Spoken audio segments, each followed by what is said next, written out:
4 de cada 5 bebés en España usan pantallas a diario. 4 de cada 5 padres preferiría esperar hasta los 6 años. Y 4 de cada 5 pediatras ya alertan de retrasos en el desarrollo. Bienvenidos al cuarto capítulo de Zona Cero Pantallas, el podcast que recorre 11 ciudades para abrir una conversación urgente sobre cómo acompañar la infancia en un mundo hiperconectado. Hoy estamos en Sevilla, en el centro comercial Los Arcos, y nos preguntamos, ¿qué pasa cuando las pantallas se cuelan en la mesa o en la cama? ¿Cómo cambian los hábitos de descanso y de convivencia? Y sobre todo, ¿qué rutinas sencillas podemos recuperar para cerrar el día con calma y ternura? Para responder nos acompaña Lucía Galán, conocida como Lucía mi pediatra. Con más de 15 años de experiencia clínica, autora de numerosos libros de referencia en crianza y salud infantil, y una de las voces más influyentes en nuestro país cuando hablamos de infancia y bienestar. Su mirada médica y cercana nos ayudará a entender qué ocurre con ese parpadeo antes de dormir. Lucía, vamos a empezar por una imagen muy cotidiana para todas estas familias que hoy nos acompañan y las que nos ven en YouTube y en Spotify.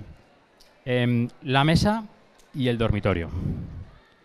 En tu experiencia, ¿cuándo empezaste a notar que las pantallas se habían convertido casi en un invitado más en estos espacios?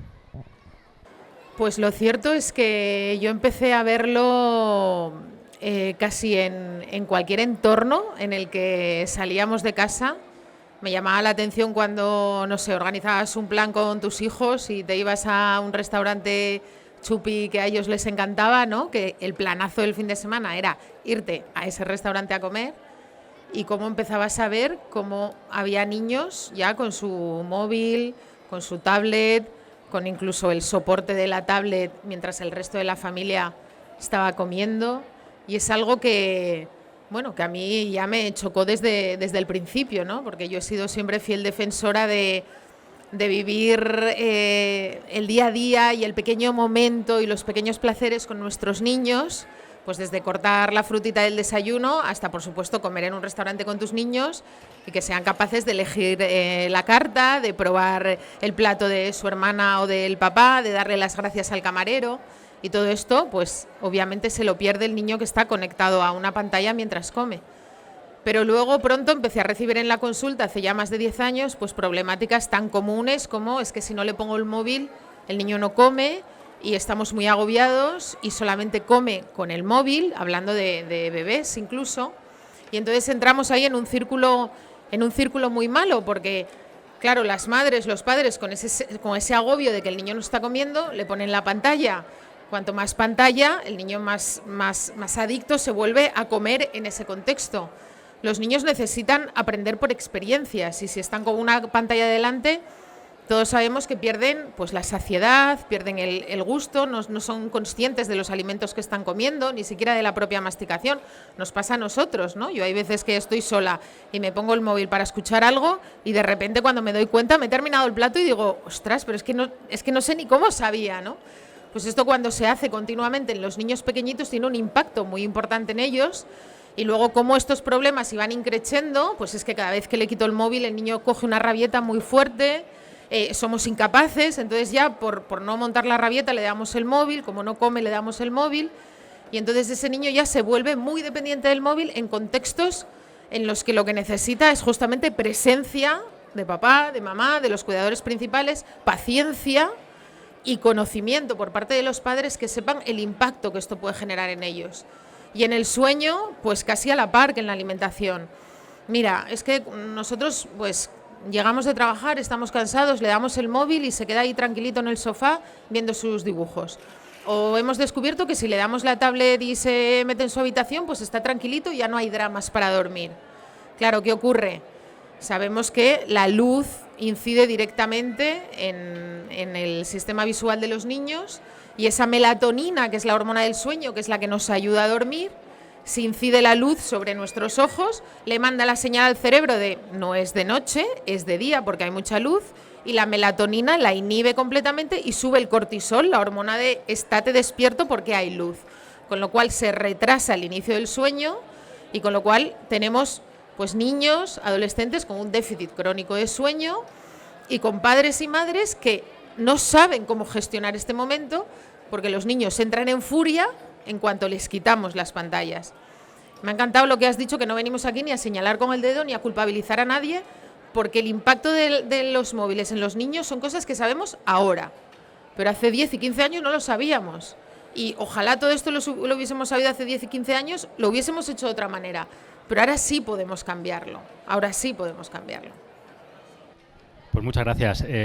Totalmente. Yo creo que esa es una de las claves de este podcast, de esta campaña, y de lo que se trata es que toda esta inquietud que tenéis vosotros aquí es para mejorar y cada vez hacerlo mejor, ¿no?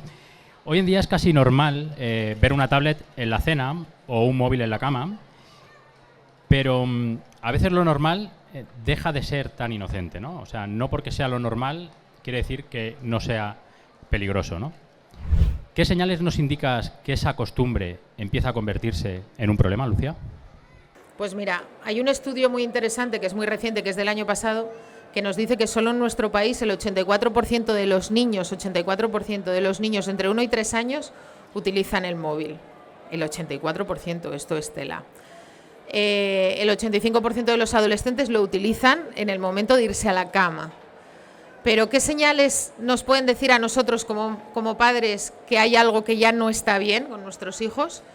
Pues cuando vemos que día tras día al niño o a la niña le cuesta cada vez más dormirse. Es que mira, es que no hay manera de irse a la cama, es que son las 10 de la noche y es como si fuesen las 7 de la tarde, algo está pasando, ¿no? Cuando te dicen que solo comen con el móvil y que el móvil se ha convertido en una moneda de chantaje. Cuando en el cole nos dicen que el niño está muy adormilado, que está cansado, que incluso se duerme. Hasta un 17% de los adolescentes llegan a dormirse literalmente en clase por la falta crónica de sueño que tienen.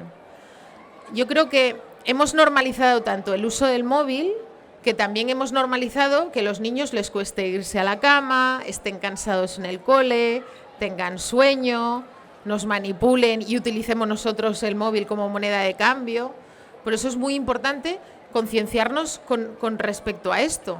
El uso del móvil durante el sueño, antes de dormir, lo que hace es retrasar el inicio del sueño. El niño igualmente se tiene que levantar temprano, con lo cual va a dormir menos horas de las que necesita, y una falta crónica de sueño produce síntomas de inatención, de impulsividad, los niños están más irascibles, tienen bajo rendimiento escolar. A veces encontramos a niños que tienen un fracaso escolar y la problemática no es que el niño tenga un TDAH o que tenga dificultades en el aprendizaje. Cuando rascamos un poco en la historia clínica, resulta que son niños que están 3 y 4 horas con el móvil antes de dormirse. Pero además, la falta crónica de sueño también produce efectos negativos en su salud mental, en su autoestima, tienen más riesgo de depresión, tienen más riesgo de ansiedad, tienen más riesgo de sufrir trastornos de conducta alimentaria y más riesgo de ideación suicida. Y todo esto, insisto, lo sabemos ahora, tenemos infinidad de bibliografía.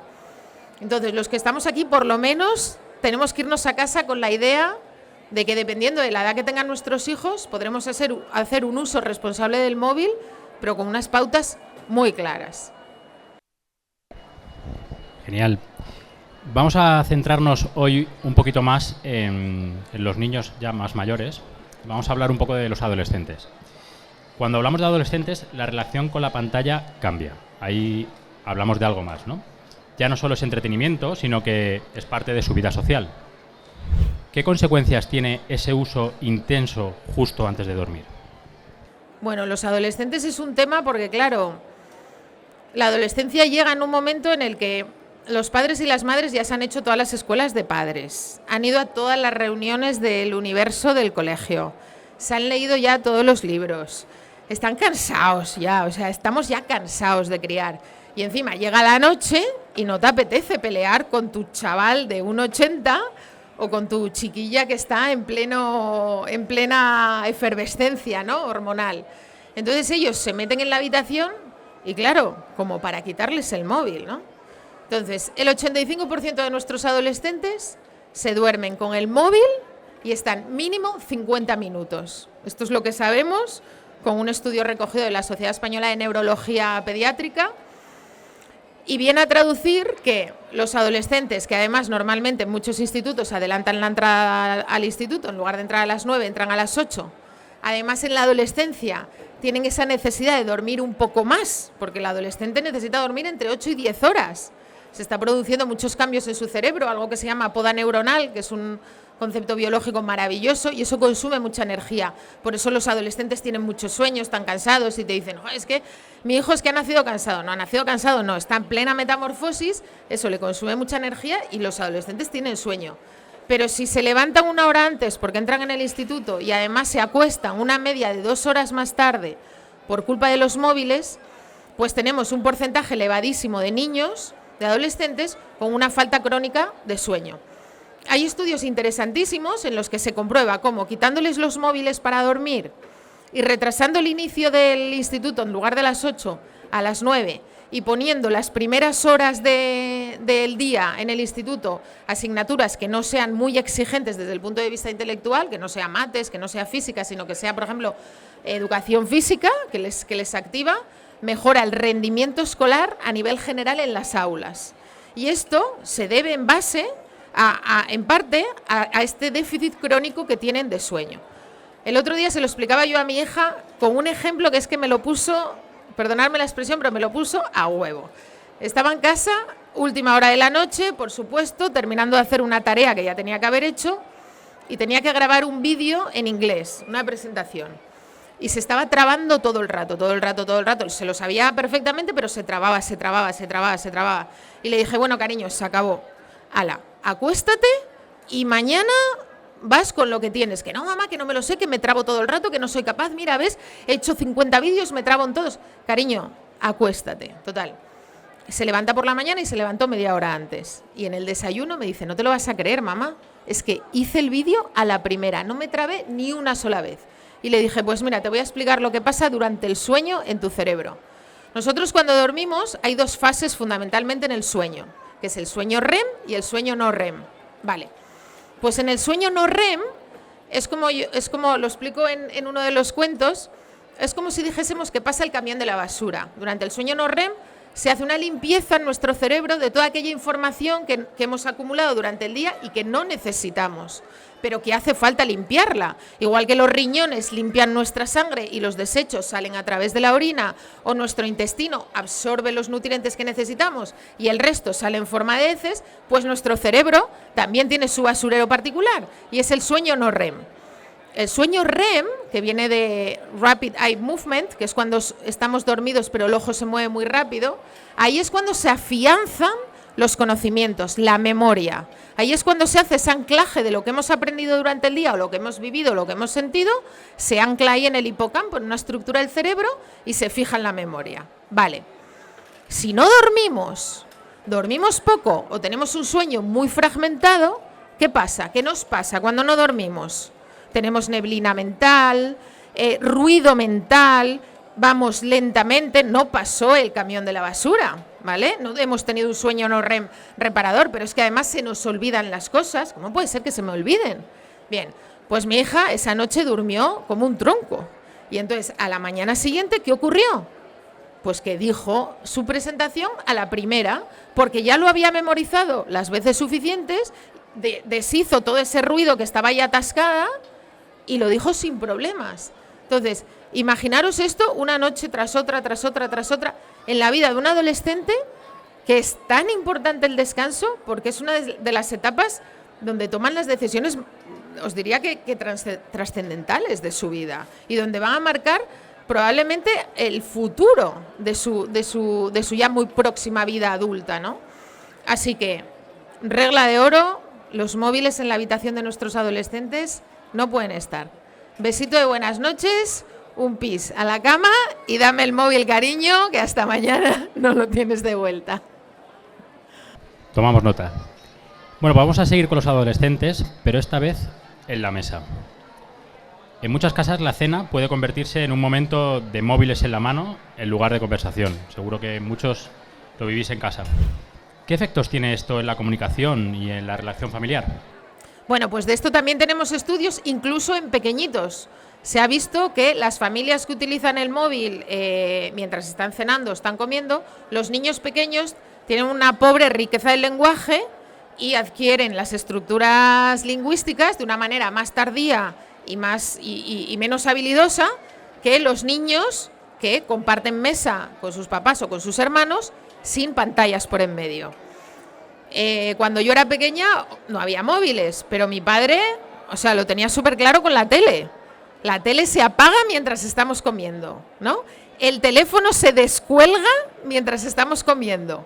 No sé si alguno de aquí es de mi generación, pero ¿verdad? La gente que llamaba a la hora de comer, mi padre se pillaba unos cabreos que decía, pero ¿a quién se le ocurre llamar a las 2 de la tarde? Es la hora de comer, no se interrumpe la conversación familiar. Y es verdad, y esto lo hemos perdido. Yo misma ahora me escucho en voz de mi padre cuando recibo llamadas de trabajo a las 2 o a las 3 y pienso, pero bueno, que esto no son horas de llamar, hombre, que es hora de comer, que la gente también necesita hacer un parón para comer. Pues los niños y los adolescentes también. Comer con nuestros hijos es muy difícil porque están en el cole, la mayor parte de las veces no tenemos esa suerte de comer con nuestros hijos, a veces sí, algunas mamás, algunos papás lo logran. La mayoría de nosotros no, yo no he podido, pero la cena sí. Y la cena es una oportunidad maravillosa para conectar con nuestros hijos, tengan la edad que tengan, pero nada de, cariño, ven a cenar que la cena ya está lista. Y el niño, ya voy, conectado ahí con el videojuego, que se lo tienes que decir 30 veces hasta que venga, come a toda velocidad y se va. No. Es, cariño, vamos a preparar la cena. Y entra en la... ¿Me estás oyendo? Y entra en la cocina. ¿Y en qué te puedo ayudar? ¿Y qué vas a hacer, mamá? ¿O qué vas a hacer, papá? Pues córtame esto, córtame lo otro. No cortes que eres muy pequeño. Pues pon la mesa, ponle el mantel. O sea, empezar ya a establecer esa rutina desde el momento en el que empezamos a preparar la cena. Luego nos sentamos a cenar. Bueno, ¿y qué tal vuestro día? Pues a veces tenemos días buenos, a veces tenemos días regulares y a veces tenemos días horribles. Y yo siempre lo he compartido con mis hijos. Pues chicos, hoy he tenido un día regular porque me ha pasado esto, vaya mamá, tal. Y los niños, si tienen algo súper afinado, es ese radar que les conecta con nuestra emoción. Son súper empáticos. En cuanto nos ven que nos pasa algo, de repente te dicen, pero mamá, ¿qué te pasa? Pues hija, hoy no he tenido un buen día, cuéntame, ¿qué ha pasado? Y se lo contáis. Estamos educando en empatía, estamos despertando su curiosidad, estamos enseñándole a hablar de emociones reales, de que no todo es alegría, jauja y qué bien me lo he pasado hoy, qué cosas tan chulas me han pasado. Pues a lo mejor ellos también tienen un día regular en el instituto y si no hablamos desde nuestras propias experiencias, pues ellos tampoco las van a compartir con nosotros. Y luego terminamos de cenar y se recoge la mesa. No, estampida, cada uno a su habitación, portazo, y aquí los papás a recogerlo todo. Entonces, por favor, niños y niñas de esta sala, a partir de ahora, cuando papá y mamá digan a preparar la cena, ya no vale decir a cenar, a preparar la cena, cada uno tendrá aquí su labor. En mi casa tenemos una norma, que es el que cocina no recoge y el que no cocina recoge. Esto nos ha funcionado bastante bien. Qué bueno, porque he visto por aquí caritas que agachaban. Algunos se han sentido aludido. Bueno, después de ver estos escenarios que son absolutamente reales, vamos a intentar hablar de soluciones. Si quitamos pantallas de la cena o de la noche, ¿qué rutinas sencillas y realistas pueden ayudar a que este momento sea tranquilo y que funcione? Bueno, yo creo que las normas deben de ser pocas, pero firmes. Firmes. Si ponemos muchísimas normas, pues lo normal es que al final claudiquemos y no funcionen. Entonces, yo en mi casa y con mis pacientes siempre pongo como los 3 pilares de una buena convivencia en casa, que es nada de móviles en la mesa, ni en el desayuno, ni en la comida, ni en la cena. Los adultos tampoco. Es que estoy esperando una llamada urgente. No, no. Yo cuando mis hijos eran pequeños me obligaba a dejar el móvil cargando en la habitación para no tener la tentación de mirar el móvil cuando estaba en la mesa. Porque es una tentación para todos. Tendrá un WhatsApp, tendrá una llamada. Todo parece que es urgente y en la vida casi nada es urgente. Casi nada es urgente. Entonces, nada de móviles en la mesa, ni los niños ni los adultos. Hay un estudio muy interesante en el que dicen los adolescentes que solamente un 22% de ellos, sus padres les han puesto límites con los móviles, un 22%, y dicen que un 36% de los padres utilizan el móvil en la mesa, que yo creo que es más, que es mucho más. Entonces, en la mesa no hay móviles, pero ni ellos ni nosotros, ¿vale? En la habitación tampoco debe de haber el móvil. Cuando vayan a dormir nos van a dar el móvil, pero lo que funciona fenomenal con niños y con adolescentes es pautar y pactar unos tiempos. O sea, yo puedo entender que mi hija tiene 16 años, entre el instituto, las clases extraescolares, el deporte, los deberes, pues ella me dice, mamá, es que yo a las 8:30 he terminado todo y, jolín, es que es mi ratito para ver aquí un poco de salseo, a ver qué ha pasado. Y lo puedo entender porque no ha parado, pero voy a pactar con ella. Vale, vas a estar con el móvil de 8:30 a 9:30 y luego vas a bajar a cenar, vamos a cenar y a la cama, vale. Y hay que pactar. Y cuando se acerque la hora, 15 minutos antes, hay que avisar. Estos niños que son más pequeñitos, que les encantan los videojuegos, claro, no vale entrar en la habitación, siempre estás jugando con los videojuegos porque te he dicho 1000 veces, ¡pum!, y apagamos el ordenador. Y el niño se pone hecho una furia porque nadie le ha avisado, ¿verdad? ¿Sí o no? Porque nosotras llevamos ahí, es que de verdad, es que de verdad, es que de verdad. Vale, entras en la habitación, cariño, ¿qué haces? No, estoy jugando al Minecraft. Vale, escúchame, en media hora vamos a apagar el ordenador. ¿Media hora? Sí, media hora. Cuando quedan 15 minutos. Cariño, en 15 minutos vamos a apagar el ordenador. En 5 minutos vamos a apagar el ordenador. Y cuando llegue la hora, apagamos el ordenador. Así vamos a gestionar mucho más fácil tanto la ira como la frustración que generan muchos de ellos cuando les quitamos o le desenchufamos a la fuerza. Así que ni en la mesa, ni en la cama para dormir, y pactar horarios y avisarles con antelación. Estupendo, no lo tomamos notas. Bueno, para terminar, quiero pedirte un mensaje final, ¿no? Si tuvieras que dejar a las familias que hoy nos acompañan una sola idea para animarlas a probar una noche sin pantallas, ¿cuál sería? Pues mira, a mí me gusta siempre ir al origen. Yo les animaría que empezaran ellos a empezar a meterse en la cama sin el móvil. ¿Cuántas personas de aquí lo último que hacen antes de dormirse es echar un vistazo al móvil, y apagar el móvil y luego ya cierran los ojos? ¿Cuántos? Mayoría, vale. Vamos a hacer este ejercicio, lo vamos a intentar. Yo lo he hecho varias veces y además los estudios nos dicen que estos pequeños cambios tienen un impacto súper rápido, tanto en adultos como en adolescentes. Vamos a dejar el móvil en el baño, cargando. Y el último ratito antes de dormirnos, o cogemos un libro, o hablamos con nuestra pareja, o hablamos con nuestro hijo. Pero no estemos la última media hora, 1 hora o 2 horas delante del móvil. Entonces, intentemos primero nosotros hacer este ejercicio y os daréis cuenta de los cambios que se producen.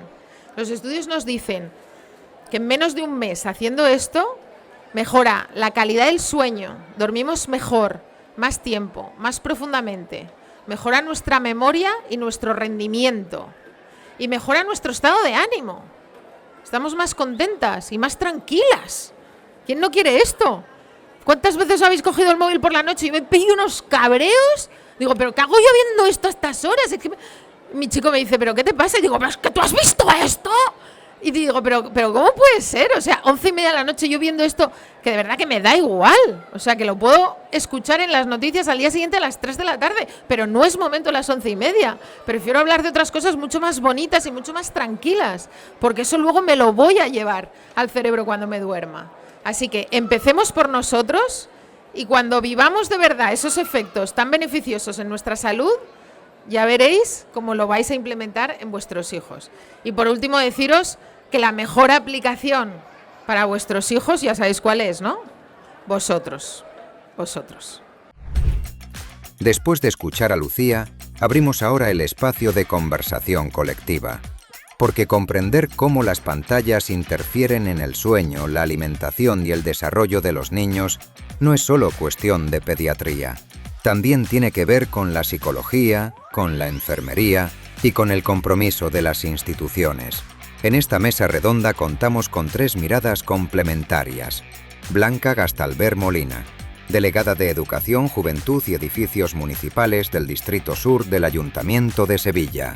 Lucía Ponce Rodríguez, psicóloga especialista en atención temprana, y Rocío del Pilar Cordero Rodríguez, enfermera pediátrica, docente e investigadora. Junto a Lucía, nuestra pediatra invitada, compartirán su experiencia y propuestas para recuperar rutinas más sanas y vínculos familiares en un mundo cada vez más digital. Arrancamos la mesa redonda con una ronda rápida. Pedimos a cada invitada una primera reflexión breve, casi a modo de titular para situar el debate. Blanca, desde tu responsabilidad en el Ayuntamiento de Sevilla, ¿cómo resumirías en una frase por qué es importante que instituciones como la tuya estén presentes en este debate sobre pantallas y salud infantil? Bueno, yo creo que aquí, en primer lugar, por supuesto, dar las gracias a los Arcos por organizar este tipo de iniciativas, agradecer también estas grandes mujeres que me acompañan. Yo además soy de formación trabajadora social, así que era lo que faltaba, ¿no?, un poquito en esta mesa. Creo que las instituciones debemos de estar en los problemas reales. ¿Y qué hemos dicho? Si esto es un problema real para las familias, y además exigimos muchas veces a las familias muchas cosas que no cuentan con esos recursos el día a día. Así que si las instituciones no estamos ahí para ofrecer recursos para que las familias puedan llevar una mejor crianza, llevar un mejor día a día, no podemos exigir si las instituciones no están detrás apoyando a esos ciudadanos. Lucía, si tuvieras que resumir en una frase qué impacto tienen las pantallas en el sueño y la alimentación de los niños, ¿cuál sería esa frase? Que sé que eres muy buena en esto. Pues mi frase es que las pantallas les roban tiempo de soñar bonito y tiempo de comer en familia, que son horas y son días que os garantizo que luego ya no van a volver. Maravilloso. Lucía Ponce, desde tu experiencia en atención temprana, ¿cuál dirías que es el primer signo de alerta que una familia debería reconocer cuando el uso de pantallas empieza a afectar al desarrollo? Bueno, pues somos seres sociales, nacemos con necesidades sociales, y yo creo que el síntoma o el signo más importante de la hiperconexión es la desconexión social. Rocío, desde la enfermería pediátrica, ¿qué te encuentras más a menudo en consulta cuando hablamos de pantallas y salud infantil? Pues lo que las enfermeras nos encontramos muy a menudo en la consulta es que hay unos padres y madres que no terminan de creerse el impacto negativo que tienen las pantallas en el desarrollo de sus hijos. Cuando se lo contamos, se quedan sorprendidos, y cuando ya está instaurado ese hábito que no es saludable, les cuesta mucho trabajo reducir el tiempo de pantalla. Entramos en el debate abierto. El dato es claro. En España, 4 de cada 5 jóvenes reconoce usar el móvil en la cama antes de dormir. Sabemos que no es un hábito aislado, sino parte de la vida cotidiana de muchas familias. La pregunta es, ¿qué consecuencias reales está teniendo en su descanso, en su alimentación y en sus vínculos? Bueno, yo creo que, como Lucía nos ha estado explicando, yo creo que y además hay aquí mucho público con niños pequeños. Yo creo que esas señales, digamos, de alerta que debemos estar vigilantes y que puede repercutir en el descanso, en la alimentación, pues entiendo que empiezan desde el principio, ¿no? Si tenemos una perspectiva evolutiva de cuáles son las necesidades de los niños desde que nacen, ¿no? Decía un dato que me ha parecido escalofriante, de 1 a 3 años, pues el 85% de los niños usan móvil. Claro, estamos hablando de unas etapas estas iniciales en las que pues los niños necesitan otro tipo de cosas, ¿no? Necesitan explorar el entorno, abrirse a los estímulos, orientarse, atender a esos estímulos sociales que estamos hablando, ¿no? Y se ponen en marcha funciones precisamente que nos llevan a acercarnos a esos objetos, a esos juguetes. Entonces, si nos perdemos esa parte, porque la estimulación está a 2 palmos o está a medio metro, pues realmente son funciones que no se están desarrollando. Y además esto tiene un efecto arrastre, ¿vale? Si tenemos esa visión evolutiva, pues esto va a seguir afectando en otras funciones cognitivas, sociales, como por ejemplo el lenguaje, ¿no? Estamos viendo, y además esto es un dato ya totalmente corroborado, ¿no?, de que en el lenguaje pues hay un taponamiento, ¿no?, en el desarrollo del lenguaje. Vemos algunos niños, no solamente hay algunos estudios que están haciendo precisamente ese hincapié o están focalizando sus estudios en qué huella digital, porque esto no es gratuito, esto deja huella, de niños de entre 1 y 3 años y cuáles son las repercusiones del vocabulario, de la gramática a los 5 años, con lo cual estamos viendo que hay un empobrecimiento de ese vocabulario, de esa forma, ¿no? Y además nos damos cuenta de que hay determinadas palabras que no corresponden, ¿no? A lo mejor hay niños que no dicen papá ni mamá y sin embargo aparecen palabras en inglés, ¿no? O no dicen frases y sin embargo dicen suscríbete, ¿no? O dale a like si te gusta, ¿no? Y no dicen todavía frases, ¿no? Entonces esto es llamativo. ¿Qué está pasando? Esto ya te chirría, ¿no? Entonces en el lenguaje es algo que estamos viendo y que es claro, ¿no? Pero luego también en los aspectos relacionales, estas cosas también nos importan, cómo se relacionan nuestros niños, y hablo de niños de entre 4, 5, 6 años. Hay una preferencia por el compañero digital, ¿no? Porque si vemos vídeos de forma repetida en la que vemos cómo otros niños juegan, pues lo que hacemos es imitar, no están poniendo en marcha a lo mejor pues ese tipo de juegos en el que no hay normas sociales, no hay un desarrollo de ese aprendizaje de las normas sociales. Y luego, pues claro, hay problemas en el colegio, no se sabe resolver de forma creativa, de forma asertiva, de una forma adecuada socialmente, pues no se sabe resolver esos problemas, ¿no? Y esto ya se da de la mano a la adolescencia, a estos problemas de salud mental a los que ha hecho referencia. Precisamente hay un dato, San Juan de Dios España ha hecho una campaña hace poquito sobre la soledad no deseada. Se basa en una influencer de Instagram, ¿vale?, que se llama Sole, se llama la campaña Aquí la Sole, ¿vale? Y se trata de una influencer que tiene muchos seguidores y sin embargo pues se siente muy sola, ¿no? Y es que 1 de cada 4 jóvenes se sienten muy solos realmente, ¿no?, aunque sean muy activos socialmente. No, maravilloso. Y además también está demostrado en los estudios que cuanto más horas pasan los adolescentes con los móviles, más sentimiento de soledad, más sentimiento de desesperanza y más riesgo de depresión e ideas suicidas. O sea, es paradójico como el adolescente se siente solo y entonces como se siente solo recurre al móvil, y cuantas más horas de consumo de móvil, el riesgo de terminar en una unidad de salud mental por un trastorno de ansiedad o por una depresión o incluso autolesiones o ideas suicidas o trastornos de conducta alimentaria, que son tremendamente frecuentes en el entorno digital por movimientos que se mueven dentro de las redes sociales, pues se incrementa exponencialmente en función del número de horas. Y esto hay que explicárselo a los jóvenes, porque ellos no son conscientes. Ellos dicen, bueno, me siento solo, pues con el móvil me entretengo. Pero el impacto no es lo mismo que entretenerte con un libro, no tiene nada que ver. Y respecto al lenguaje de los pequeñitos, efectivamente, en los últimos años ya se han publicado infinidad de estudios que ya demuestran que el uso precoz de pantallas entre los 0 y los 3 años producen un retraso del lenguaje en los niños, hasta el punto de que nosotros en consulta, en la revisión de los 18 meses, a veces tenemos sospecha de trastorno de espectro autista, porque todos los hitos del neurodesarrollo de ese bebé no los hace. No dice adiós, no señala con el dedo, no dice mamá y papá de forma consciente, no tiene un juego simbólico, no juega a las cocinitas, no pide bracitos, no obedece órdenes sencillas, tira esto a la basura, dale esto a papá, no mira a los ojos.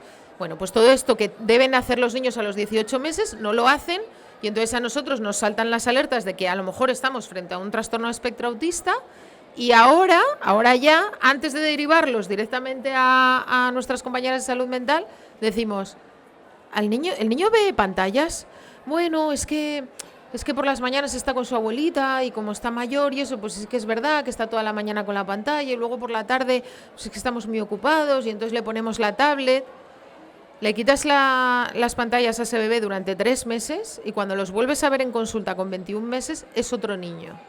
Entonces, estamos hablando de cosas serias, ¿no? Quiero decir que si no metemos la variable pantallas ya en nuestra anamnesis, en la historia clínica que hacemos a los niños, muchos acabarían en una unidad de salud mental pensando que pueda tener un trastorno del neurodesarrollo, cuando en realidad lo que tiene es un retraso del desarrollo por el impacto negativo de la pantalla en el bebé. Y eso lo vemos todas las semanas. Otra puntualización en relación a las pantallas que vemos en las consultas de enfermería, en el programa de hábito de vida saludable, es que el 99% de los niños que vemos tiene sobrepeso y obesidad por el abuso de la pantalla. Es verdad que hay un 1% que tiene abuso de la pantalla, pero no tiene sobrepeso y obesidad, pero es que el porcentaje es altísimo. Nosotras tenemos un cronograma en el que el niño por semana o la niña va apuntando todos los hábitos alimenticios, además del tiempo de pantalla y el ejercicio. Y lo extra que hace con sus padres, el tiempo en familia. Bueno, pues que los padres y las madres no son conscientes del tiempo que pasa sus hijos con las pantallas, porque nosotras estamos corriendo en nuestra día a día, el trabajo, los problemas, el niño, la tarea, y no nos damos cuenta realmente el tiempo que pasa. Cuando lo plasmamos en un papel y nos lo traen a la consulta, es cuando ellos se hacen un poco conscientes del tiempo que llevan. Y esos niños tienen sobrepeso y obesidad, o sea que es otro factor relacionado muy directamente con el abuso de pantalla. Por el sedentarismo, sí, totalmente. Quería también lanzaros aquí otro punto interesante que queremos tratar. Bueno, cuando la pantalla sustituye la conversación en la mesa o en la rutina de irse a dormir, ¿no? ¿Qué consecuencias tiene en la relación entre padres e hijos? ¿Qué cambia en el apego y en la confianza, que son temas muy importantes? Bueno, pues como decíamos antes, igualmente las relaciones se establecen desde el primer momento. Mira, hay una cosa que a mí me da mucha pena, yo no sé si lo veis en consulta también, pero es cuando vemos a las mamás lactando, ¿vale? Y están mirando al móvil, ¿vale? En ese momento es un momento realmente mágico y se está perdiendo todas las oportunidades para precisamente establecer esa relación de apego, ¿vale? Es un momento en el que el bebé está sintiendo, está oliendo, está percibiendo, está conectando con su madre y está buscando esa mirada que no la encuentra, ¿vale? Entonces, ya desde ese primer momento, pues hay hay que trabajar, ¿no? Y hay que ser conscientes de cómo esas pantallas nos están alejando de las personas, de los seres que queremos, ¿verdad? Nosotros en consulta sí que incluimos ya la pregunta del tema de las pantallas y nos encontramos como 3 tipos de familias, ¿no? Y hablaban antes del tema de la culpabilidad, ¿verdad? Hay familias como todas vosotras que estáis aquí muy conscientes de la importancia que tiene las pantallas en la crianza y de cómo está interfiriendo en el día a día. Y vemos que esas familias, pues bueno, tienen las normas claras o por lo menos intentan tenerlas o intentan acordar o buscan ese tipo de recursos, ¿no? Pero tenemos otras familias que no tienen todavía esa información, no tienen absolutamente nada de esa información, no son conscientes, ¿no? Y este es el primer gran riesgo, el riesgo, digamos, más grave que tienen los chicos, ¿no? El que sus familias no sean conscientes. ¿Por qué? Porque no hay control sobre los contenidos, entonces podemos ver que los niños se meten en contenidos realmente escalofriantes, de terror, de pornografía, ¿vale? Niños pequeños que no tendrían que estar viendo ni de lejos ese tipo de cosas, ¿vale? Y entonces, bueno, ahí está todo abierto. Pero luego ahí están estas familias, muchas familias en las que saben que no es bueno, pero como decía, ¿no? Están con la abuela, tal, saben que no es bueno, pero sienten esa sensación de culpabilidad, que no estamos para culpabilizar a nadie, pero que lo sienten y es inevitable, ¿no?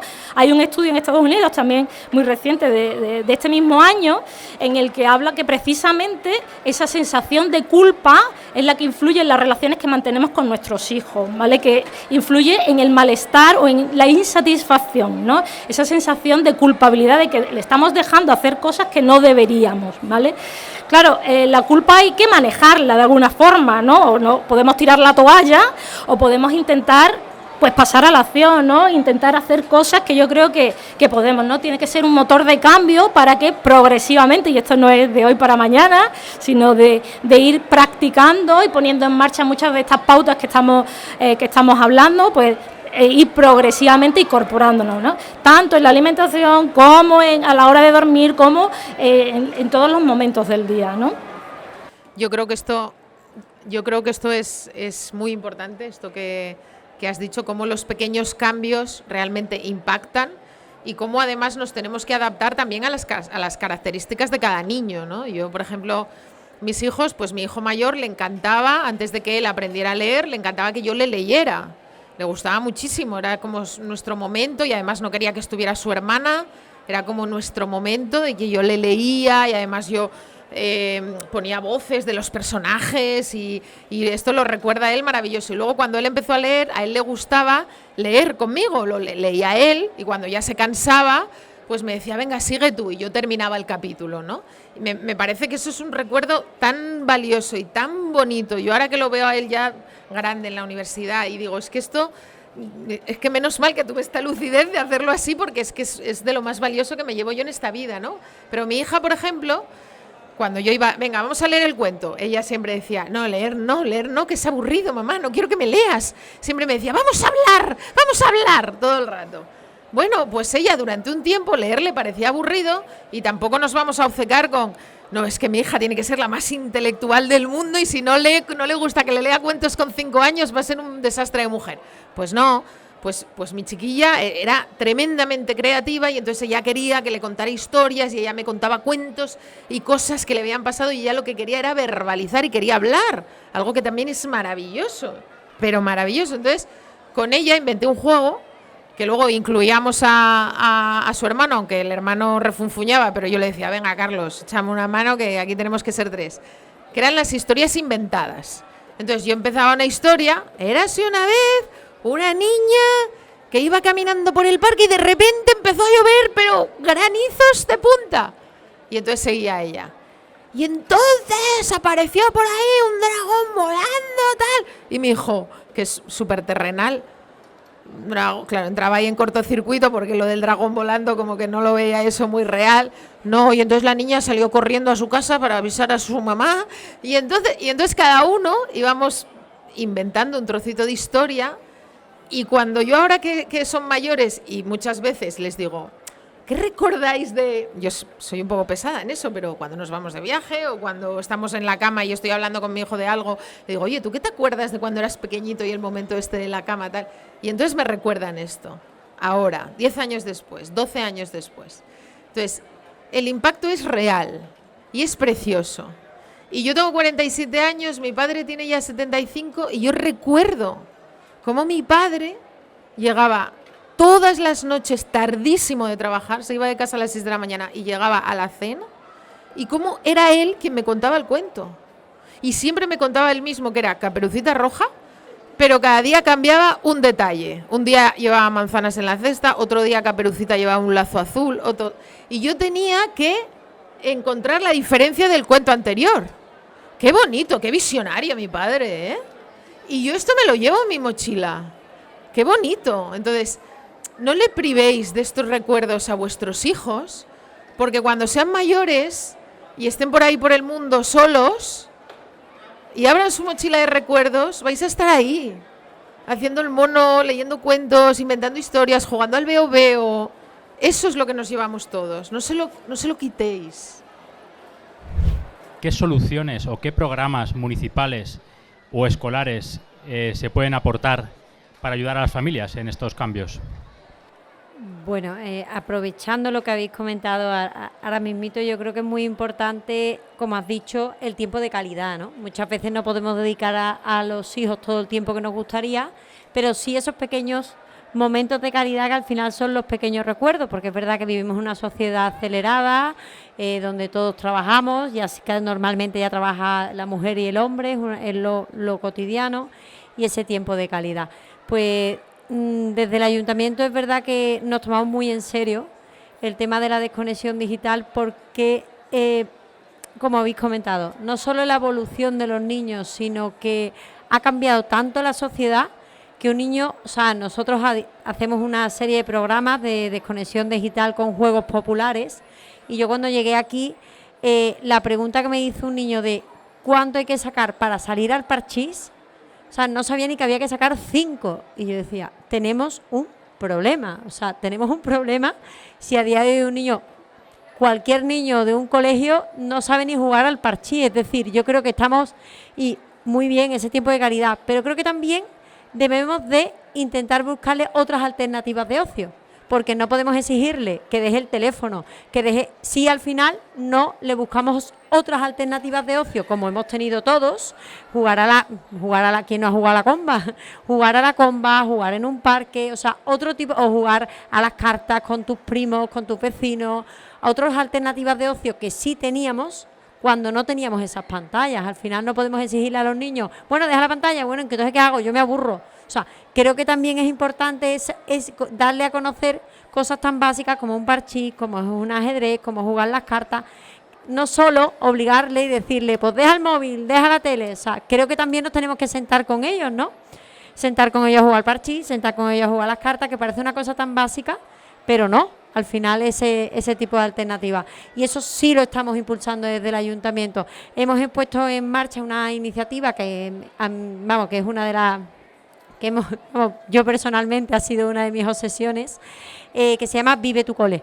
Nosotros contamos con 109 colegios públicos en la ciudad de Sevilla, o sea, 109 instalaciones maravillosas que durante el fin de semana se encontraban cerradas, y estamos abriendo todos los fines de semana 4 colegios en la ciudad de Sevilla para que tanto los niños tengan otras alternativas de ocio, no solo hay que obligar, sino darle esas alternativas de ocio, desde deporte, juegos totalmente populares, y además es muy bueno porque incluso ves a los padres, a los abuelos jugando con los niños al parchís, jugando al ajedrez. La verdad que funciona muy bien. Se llama Vive tu Cole, un nombre muy, muy común, pero es verdad que ya hace mucho el programa. Y aparte, además, que como podemos ver, al final los padres sois los más preocupados de esto, y es muy difícil la crianza, es muy difícil, y yo creo que el mayor gesto de amor, ¿no? Es ser padre, ¿no? O sea, al final dar todo. Y las AMPAs de los colegios, que están también muy involucradas, tenemos un programa no solo para los niños, sino jornadas para los padres, para esa desconexión digital, esos talleres de desconexión digital, porque como digo, siempre estamos un poquito, o sea, es difícil poner esos límites, pero creo que tenemos que trabajar mucho en las alternativas. Bueno, entonces, venga, vamos a dejar la pantalla, pero venga, vamos a ponernos, como decía, vamos a leer un cuento, o vamos a jugar al parchís, o vamos a jugar las cartas, o te has planteado tú jugar solo a las cartas. O sea, esas alternativas que ellos al final también le dan otro tipo de capacidades que es muy importante para ellos. No todo es blanco o es negro. También existen usos terapéuticos de las pantallas, como los comunicadores dinámicos o recursos para integración sensorial, ¿no? ¿Cómo podemos aclarar esta diferencia y evitar que el debate se simplifique en exceso? Bueno, en relación al tema de los comunicadores dinámicos, a lo mejor, explico un poquito en qué consisten, ¿no? Los comunicadores dinámicos son una herramienta de comunicación aumentativa, ¿vale? Es un recurso que ayuda, pues, a personas con dificultades en la comunicación, con desafíos en la comunicación, a comunicarse. Entonces, son aplicaciones que se instalan en una tablet y bien a través de acceso táctil, es decir, el niño selecciona determinados iconos o dibujos, y hay una salida verbal, ¿vale?, para que podamos entenderlo, o visualmente, pues el niño mira, porque hay un problema motor grave, y el niño mira ese tipo. Entonces, claro, en ese sentido la tecnología, pues, nos ha revolucionado absolutamente todo este tipo de barreras, ¿no? En realidad nos ha abierto un mundo en el que a muchas personas, pues, les ha dado una oportunidad para poder sacar ese mundo interior. Entonces, claro, O, por ejemplo, en casos a lo mejor también muy graves, con problemas de integración sensorial, pues también se utilizan recursos tecnológicos, pues la tablet, pero son población muy concreta y para recursos muy limitados. Entonces es algo que realmente es un recurso que nos ayuda a integrar, a incluir, a tirar barreras, ¿no? Y a darle oportunidades importantes a algunas personas, ¿no? Entonces, esto hay que ponerlo en valor. Sí, muy interesante esto, y luego también cuando nuestros hijos son mayores, yo siempre digo que cuando tú decides darle un móvil a tu hijo, no es darle las llaves de un Ferrari a tu hijo de 18 años que se acaba de sacar el carné. O sea, no, es todo ya un proceso, ¿no? Igual que no se nos ocurriría darle nuestro coche a nuestro hijo de 14 años sin haber pasado por la autoescuela, pues a mí me llama mucho la atención cómo se regalan móviles alegremente sin haber hecho una mínima educación digital.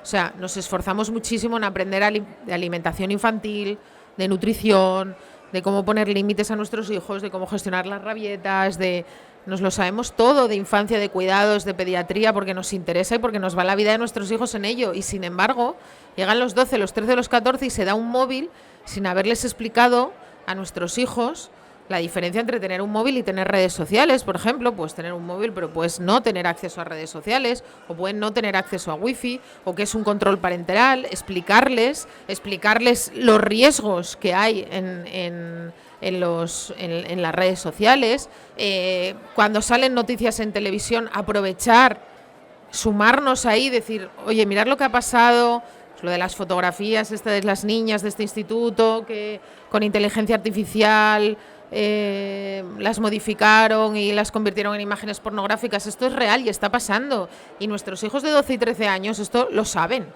O sea, yo en la consulta, ¿has abordado esto? No. Pues hay que abordarlo porque en el cole hablan de estas cosas.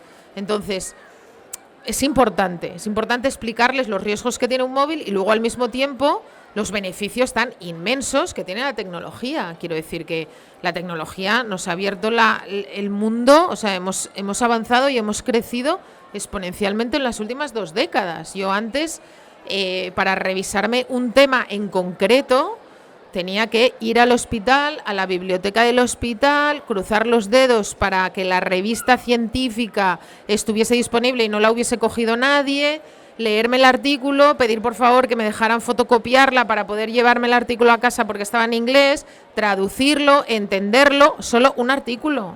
Me llevaba días hacerme una revisión de un artículo y poco más. Ahora, a golpe de clic, o sea, tenemos una cantidad de conocimiento a nuestro alcance que es impresionante. Y esto es valiosísimo y esto se lo tenemos que explicar a nuestros hijos. Y con cosas tan sencillas, claro, los míos ahora son mayores, pero por ejemplo, esta misma mañana en el desayuno, mi hijo me compartió el podcast de un chico que seguimos los dos, que yo lo seguía desde hace mucho tiempo y descubrí esta mañana que también lo seguía, que es Carlos Roca, el Proyecto Roca, se llama el podcast, no sé si lo conocéis. Bueno, un chico estupendo que entrevista a personas súper interesantes y había entrevistado a un chico que tiene una parálisis cerebral y contaba su experiencia, maravilloso el podcast, y la semana pasada trajo a un cardiólogo que me dijo mi hijo, es que mira, además trajo a este cardiólogo, es que me encanta, y digo, pues sí, lo conozco yo muchísimo, hombre, y dice, no me digas, sí, tal, y entonces ahí me di cuenta, digo, pues es que es posible hacer un uso responsable de las tecnologías. La mayor parte de los que estáis aquí me habéis conocido gracias a las redes sociales, y es conocimiento del bueno. Entonces, ¿por qué nuestros hijos no? Entonces, yo cuando mis hijos ya empezaron a tener móvil, yo compartía con ellos contenido. Ahora esta mañana, entre avión y avión, les he mandado varias noticias que quería que escucharan. O sea, les mando titulares de noticias. Leeros de Instagram, porque si les mando el periódico no lo leen, pero les mando un reel de, yo qué sé, Agencia F ha publicado no sé qué de la ONU, que lo explica genial. Digo, echar un vistazo a este vídeo, que luego lo comentaremos. Pues sí, pues escuchan el reel de minuto y medio. Mi hija dice, bueno, mamá, no me he enterado de nada, ya me lo contarás. Y mi hijo empieza a abrir ahí un debate, pero cuando llegamos a casa, a mi hija le digo, ven para acá, escúchame, esto es lo que está pasando, esto es lo que ha pasado, O sea que las redes sociales y la tecnología, bien utilizada, es un instrumento poderosísimo para nosotros y para ellos también. Pero como todo en la vida, necesita de una educación previa, como todo. Yo desde mi parte asistencial, el uso de las redes, de la tecnología de las pantallas, pues es muy beneficioso, como hemos visto, porque hay muchos estudios científicos en los que nosotros lo utilizamos en pediatría para la disminución del dolor, como una técnica no médica para disminución del dolor, como distracción, y está evidenciado. Cuando vienen a las extracciones tenemos una pantallita pequeña, como una pequeña tableta que se le pone. Cuando yo estaba en el hospital, 4 años que me llevé el servicio de pediatría, se utilizaba la realidad aumentada para disminución en las técnicas de punción, que duelen mucho. Eso está evidenciado. Por otro lado, la parte de docencia que me corresponde también, bueno, pues hay, a veces no debemos de abusar, pero es verdad que hay técnicas de aprendizaje en el que se utilizan simulaciones, se utilizan roles, se utilizan diversos medios en los que ellos se sienten más identificados y la adquisición de conocimiento es mucho mayor. Ahí por esa parte sí. Y ya por la parte que me corresponde como enfermera de atención primaria, el uso responsable de las pantallas, el equipo infanto-juvenil está muy preparado para ayudaros. Os recomiendo que cualquier duda que tengáis, que acudáis a vuestras enfermeras, a enfermeras de atención primaria, a vuestro equipo de pediatras y a todo el equipo que lo conformamos, porque realmente os podemos ayudar, ¿vale? Y que un uso responsable de la tecnología es posible, y además se debe de hacer así. Llegamos ahora al espacio de participación del público. Este es un momento abierto, en el que madres y padres presentes en la sala comparten sus dudas, inquietudes y también experiencias personales sobre el uso de pantallas en la infancia. ¿Cuál es vuestra opinión con el uso de las pizarras digitales en los colegios? Yo no lo veo mal, siempre y cuando el niño tenga en su mesa su libreta, su lápiz y sus libros. O sea, lo que tenemos muchos estudios, y eso hay muchos estudios, de la importancia de la lectoescritura de inicio precoz en los niños. Porque en esta última década nos hemos encontrado con niños que aprendían antes a teclear que a escribir. Y cuando tú escribes caligráficamente, manualmente, estimulas unas áreas del cerebro mucho más complejas y más ricas que cuando simplemente tecleamos o incluso cuando solamente utilizamos el dedo. Entonces, lo importante realmente es que retiren el uso de las tablets de uso individual en los niños y que vuelvan al papel, a las fichas, a los libros, a colorear, a escribir, a leer, a pasar páginas. Eso es lo importante. Si luego la maestra quiere salir y en la pizarra que sea digital, eso no veo que tenga mucho impacto, pero sí que tiene, porque eso tenemos muchos estudios, tiene impacto real lo que el niño toca y lee todos los días. Eso sí. Yo quería una opinión de las 4. La semana pasada vi una noticia de un colegio, no sé exactamente de qué zona de España, creo que era el norte, que había implementado que no se utilizaban ni relojes digitales ni móviles, y tenían como una forma en la que llegaban, lo metían en un cacharro, lo cerraban herméticamente y hasta que no salían no se usaba. Porque creo que otra problemática asociada es el bullying con ese tipo de elementos en el ámbito escolar. Entonces yo creo que es necesario que a nivel nacional que exista un tipo de leyes que se prohíban ese tipo de cosas en el ámbito escolar. Bueno, yo creo que los móviles ya están prohibidos en las escuelas. En la Comunidad Valenciana están prohibidos ya los móviles. Mis hijos se enfadaron muchísimo, pero todos los padres de forma unánime lo celebramos. Porque yo recibía mensajes de mis hijos en clase. ¿Qué haces con el móvil? Y eso que les castigaban, no lo pueden evitar, es que es como nosotros. Es que no lo podemos evitar. Entonces me alegré muchísimo cuando pusieron esta medida. En la Comunidad Valenciana están prohibidos los móviles. No pueden llevar móviles o sea, si los llevan tienen que estar apagados. No pueden utilizar los móviles. Entonces, esto lo hemos celebrado todo la comunidad educativa. Aquí también, pero lo utilizan.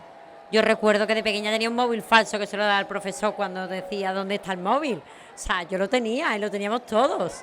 No, pero ahora está prohibido.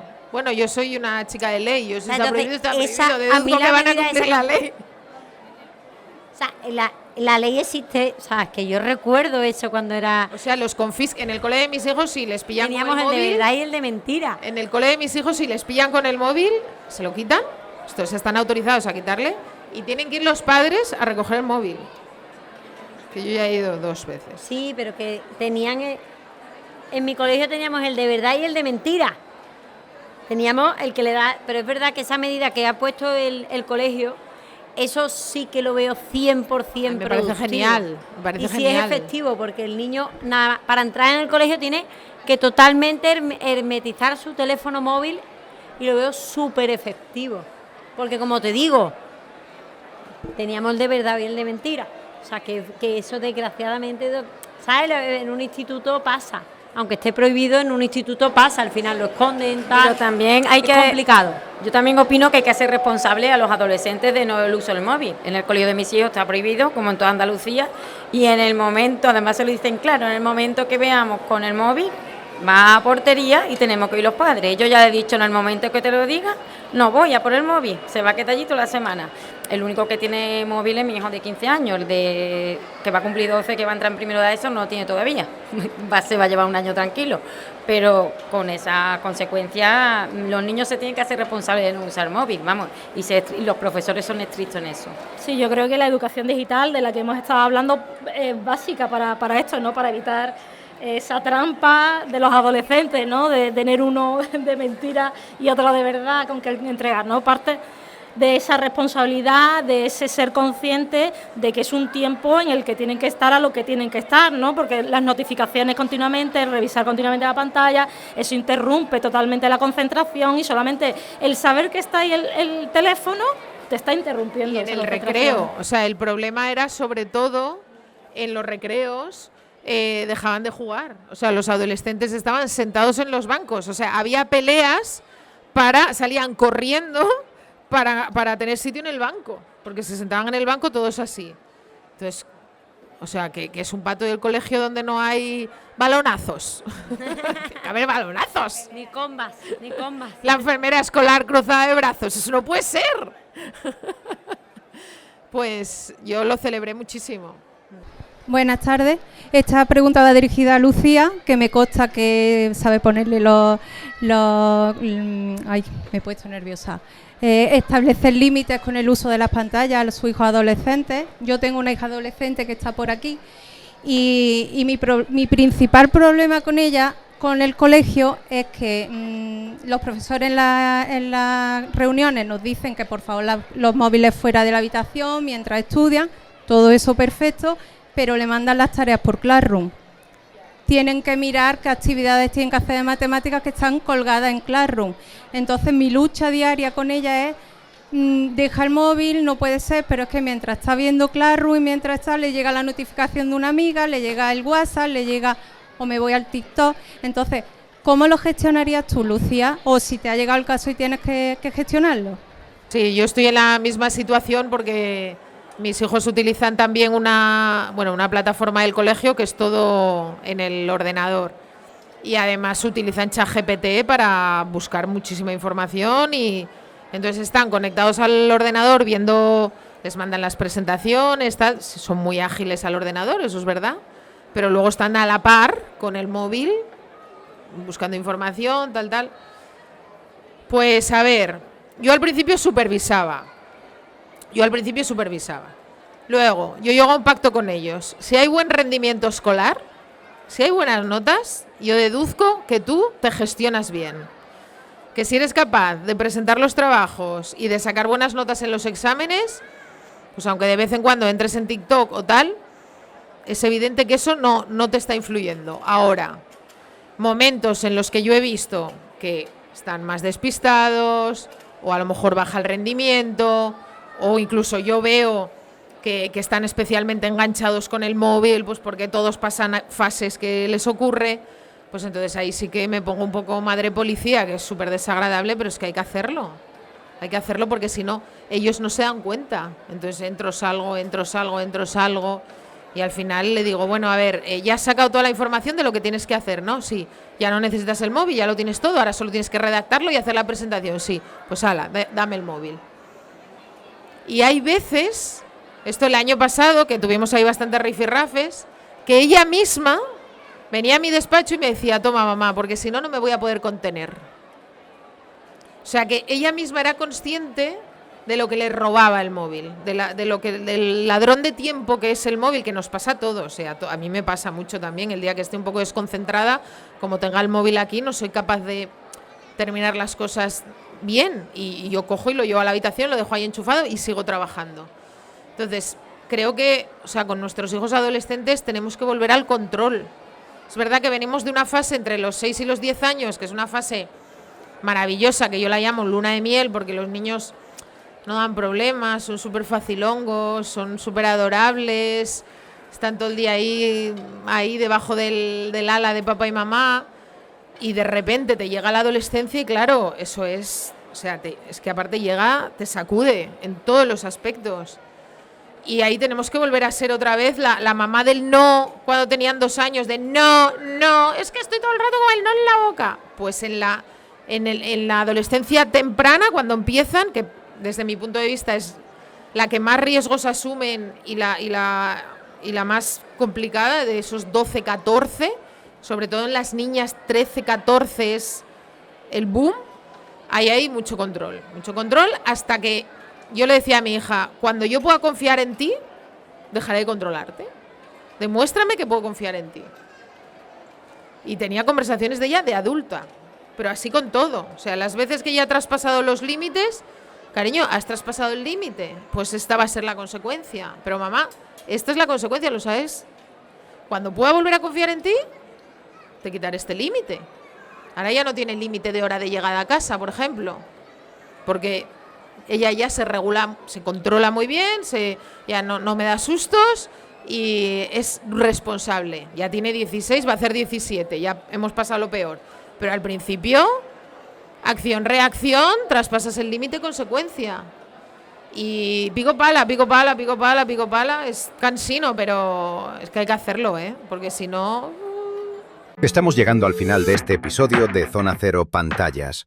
Hoy en Sevilla hemos hablado de el parpadeo antes de dormir, cómo las pantallas interfieren en el sueño, la alimentación y el desarrollo de niños y adolescentes. Nos quedamos con una idea esencial. Lo cotidiano también puede ser dañino, y recuperar rutinas analógicas en la mesa y en la noche es una manera sencilla de cuidarnos mejor.